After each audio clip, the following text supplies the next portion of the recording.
ஐயனார் துணை சரியில்லை டுடே எபிசோட்ல நம்ம வானதிக்கும் நம்ம பாண்டிக்கும் கல்யாணம் பண்ணிடலாம் அப்படின்னு சொல்லிட்டு வீட்டில் எல்லாரும் பேசி முடிவெடுக்கிறாங்க. அதுக்கு அடுத்ததான் வானதி ரொம்பவே சந்தோஷமாக இருக்காங்க. நான் எத்தனை தடவை என்னை கல்யாணம் பண்ணிக்கூடான்னு கேட்டிருப்பேன், ஆனால் ஒரு தடவையாவது ஓகேன்னு சொல்லியிருக்கியா அப்படின்னு சொல்லிட்டு வானதி கேட்குறாங்க. அதுக்கு அடுத்ததாக பாண்டியன்கிட்ட அதுக்கான நேரம் வரணும்ல, அப்போ அதுக்கப்புறமா தானே கல்யாணம்னே ஒன்று யோசிக்க முடியும் அப்படின்ற மாதிரி நம்ம பாண்டி சொல்லிடுறாங்க.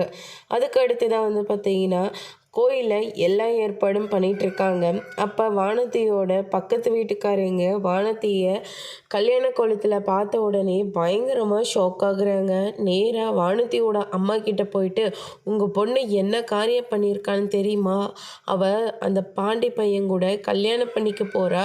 கோயிலில் அதுக்கான ஏற்பாடெல்லாம் ஒரு பக்கம் நடந்துட்டுருக்கு. அவளை அந்த நிலமையில பார்த்தோன்னே பயங்கரமாக அதிர்ச்சி ஆயிடுச்சு. உங்ககிட்ட சொல்லலாம் தான் நான் ஓடி ஓடி வந்தேன் அப்படின்ற மாதிரி சொல்லிடுறாங்க. பார்த்தீங்களா, நான் இதுக்காக தான் சொன்னேன், பெற்றவங்களே பிள்ளைய கொன்னுட்டு இருந்தால் நம்மளுக்கு இவ்வளோ பெரிய அவமானம் கிடைச்சிருக்குமா? நான் அப்போவே சொன்னேன், அவள் வேண்டாம், அவள் இருந்தால் நமக்கு அவமானம் மட்டும்தான் மிச்சம்னு சொன்னேன். ஆனால் எங்கே என் பேச்சை கேட்டீங்க? இப்போ பாருங்கள், அந்த வெறுமையும் கூட அவள் கல்யாணம் பண்ணிக்க போகிறா அப்படின்ற மாதிரி சொல்லிட்டுருக்காங்க. அதோட இன்னைக்கான பிரம முடிச்சிருக்காங்க. இனி ஐயனார் துணியில் அடுத்தடுத்து என்னெல்லாம் நடக்க போகுதுன்றதை வெயிட் பண்ணி பார்க்கலாம். தேங்க்யூ.